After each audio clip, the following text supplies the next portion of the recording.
Hello everyone, welcome back. In this part, we're going to talk about variables, data types, and how we can name them in the best way and use them later in our code. Don't forget to subscribe to catch the next videos of the series coming up.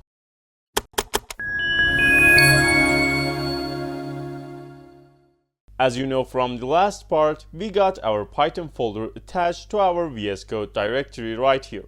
And here I'm going to create our first file, which is going to be our main.py. Then here we can start coding our first Python program. The first topic that I want to talk about is our variables. Variables are something like a bucket that we can put anything and any value that we want inside of that, and when we want to use that again, we can use that as many times as we want in different places. And what we need to do is only name the bucket that has our target value inside of that. For example, let's say we want to have this random number in some variables and use this several times in different parts of our codes. For declaring variables, what we need to do is simply having the name of our variable and then equal that with the value that we want, which I'm going to cover the rules of naming in a minute. Then whenever we want to use that, for example, we have this function and method of printing, which if we want to print something in our console, for example, we want to print this number in our console, when we run our program, you can see it's going to show that in terminal for us. You know, you can use this button of run to run your code if you had .run extension in VS Code as well as Python extension, or you can use manually running in your terminal too. But think of this way that we have several prints in separate parts of our program. And when we want to change only one digit in this number, we need to change all of these items manually one by one. And this time, if we print, all of them are going to change and show us new values. Which if you want to keep track of new printing and new coming to the output, make sure to turn on this auto scrolling so it always be at the bottom of your output. And now if we again print these, you can see all four of these are new numbers. If we want to change another digit, for example, if we change this in only our first one, you can see here, this time only our first one has changed and all of the others are the same. But if we use variables, you can see this is the number that we have and this is simply the same bucket that I've told you. And when we want to use this number, instead of having the number itself, we're going to grab the name of our variable, which in this case is the word name, and then we can print that just like this. And this time if we run again, you can see we got all four of those numbers printing. But this time, because we have used variables, if we change the digit of this number up here in our variable, if we run again, you can see all of those four items have been changed. As I told you, you can name your variable anything that you want. For example here, let's make the name of our variable to the A. And let's get rid of these other prints, so we only need one print right here. And then here, if we again change this and run again, you can see the new value is coming up. But what are the rules of naming that we should follow? In the naming part, we have four different rules that we should make sure to follow them. The first one is our variable's name must start with some letters that we want or some underscore. And we can't start with anything which is not a letter or underscore. For example, we cannot start our variable's name by this. The second one is we cannot start our variable's name with numbers. We can have some numbers inside of our variables or at the end of that, but our variable's name should not start with the number. And the other thing that we have is not having space in between of parts of our variable's name. For example, let's say here we want to name this first number. If we have this just like this, you can see we got some space right here, and this is not good and we cannot use this. We can have this underscore here, or we can use this capital N here for separating these two parts from each other, but we can't have this type of space between of our items. And the last rule is we cannot use some pre-reserved words. The words like if, for, class, or other things which you're gonna learn through the course, which these words are reserved in Python for doing some other things. For example, you can see we got this print word for printing our item into the console, and we cannot use the same name as a function. So we name this print word pre-reserved word for the Python. So let's name our variable the same number that we got earlier, and the name that we want to use in this print is going to be again the same number variable that we got right here. But pay attention, you can have several variables in your code through your applications and apps. For example, let's say here we're going to have some other variable which this holds some name. For example, let's say it holds the name of Jack. And when we want to print that, of course, we're going to use our print function, and then inside of this, we're going to have this name. And this time, if we run, you can see we got the same number right here, and then our name, which was Jack right here. But you can see here, we got some other things than our name right here, which are these two quotation marks. And if I remove them and if we run again, you can see we got some error coming here, which is this: the name Jack is not defined. And that's because we have several data types in Python, which are going to be different things that we can put in our variables. So basically the data types are different things that we can put inside of our buckets that we can reuse them again later in our program. The first type of our data types are the numbers. And as you can see right here, this is some number data type, which we call this integer 2. So we got this number or integers right here. The next type that we're going to talk about is our floats. And what floats are, those are basically the same numbers that we can have, but with some decimals after the last number. So here, for example, we got this .43 as decimal, and this is going to be in float part and not integer. So the whole numbers are going to be integer numbers like 5, 4, 3, 2, all of them. And the other numbers which has decimals are going to be in this category of float numbers. The next thing that we have are strings. And strings are basically words or any characters that we need to be inside of our variables. For example, as you saw earlier, we got this Jack. If we put this like this, we got some error going on. And the way that we define a string, by having these between of double quotations or simply single quotations around of our word. And this is as same as we got, for example, this other string 1, and here this time we got this with double quotations and not single one. The next one that we're going to talk is our Boolean variables and data types, which these are going to hold us one of two states of true or false. You can have this as true or you can have this as false.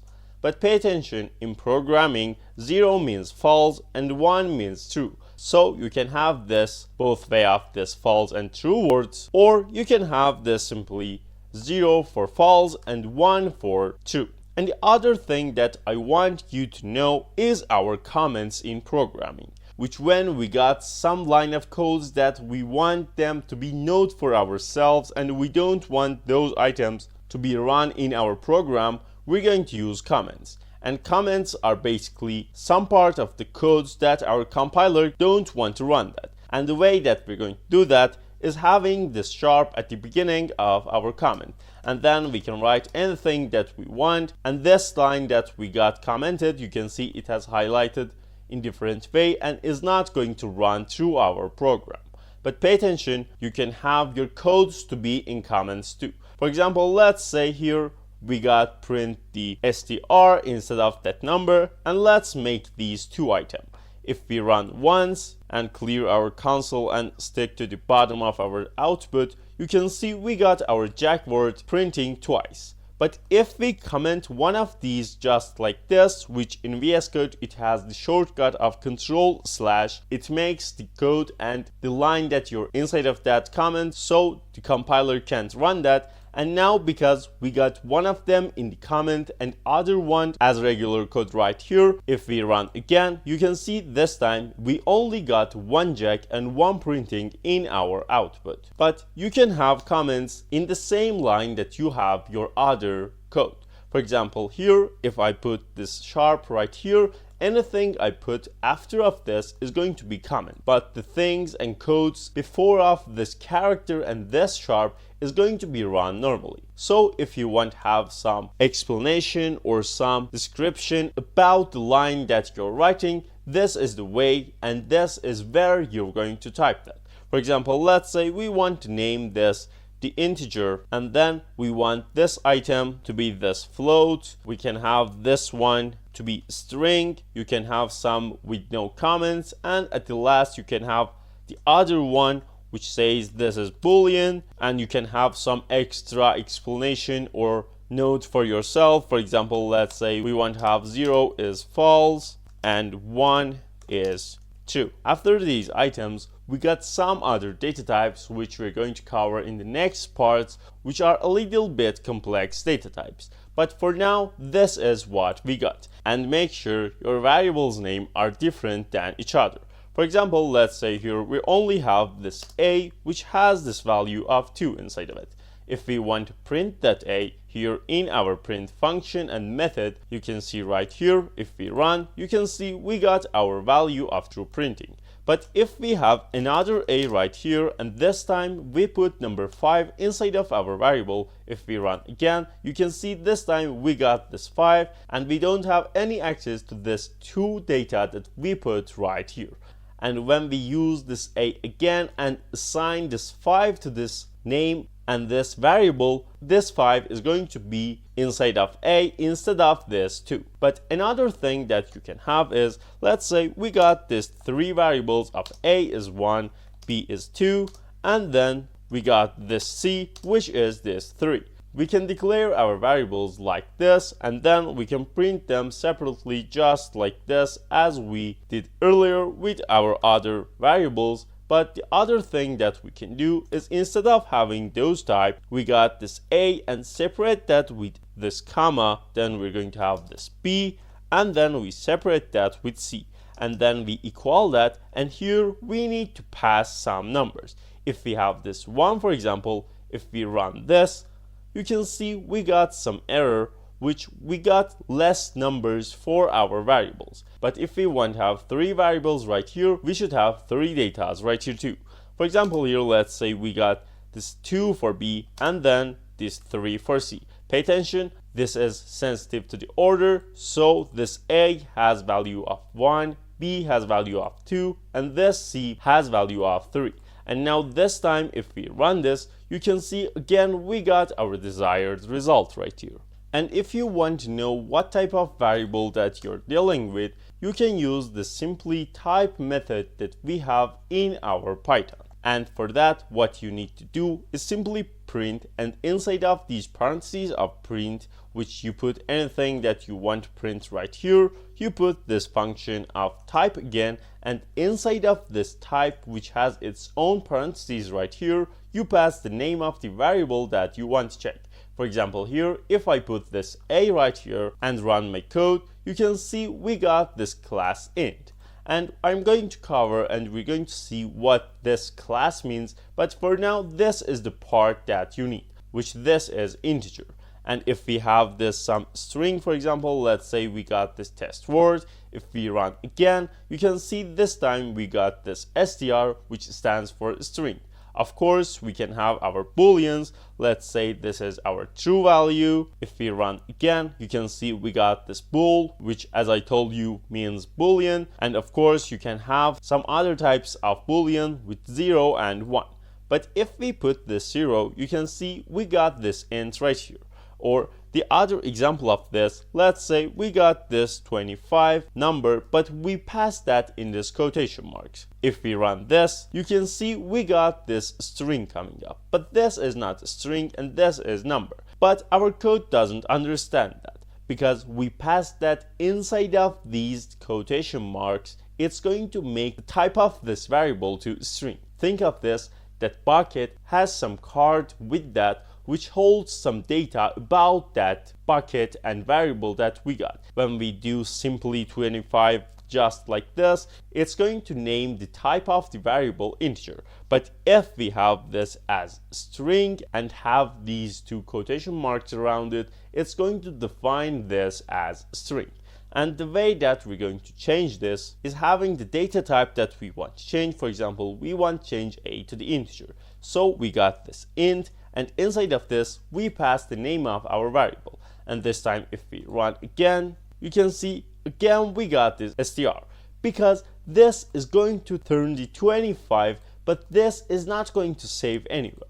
So we need another variable, aka another bucket, to save this value, and we want to save that in this b. And if we check the type of b right here, you can see if we run this time, this is int and not string. But pay attention, we can do the same thing with the a2. And when we do this, pay attention, with the previous example, which we got 2 there and 5 here, the 5 is going to come and replace this 2. And when we do this, basically this is going to turn this 25 in quotation marks into simple number. So it's going to get this and convert this into simple 25 right here, and then it's going to replace this one right here. And that's why if we have this a right here this time, if we clear our output and run again, this time again we got this int right here. And as well as this item, we can have this with boolean values too, but here instead of this int, we should have this bool. And now again, if we don't have this line right here, so if we comment this out, if we run, you can see we got class and type of integer. But if we have this part running and uncomment that, you can see if we run again, we got this type of boolean in our variables type. And this method of changing the type of variable to something new from what it was previously is called typecasting. So if this video was helpful, give a like and subscribe to the channel to don't miss the next videos coming up about the Python and programming, which we're going to dive into the other subjects of Python. See you in the next one.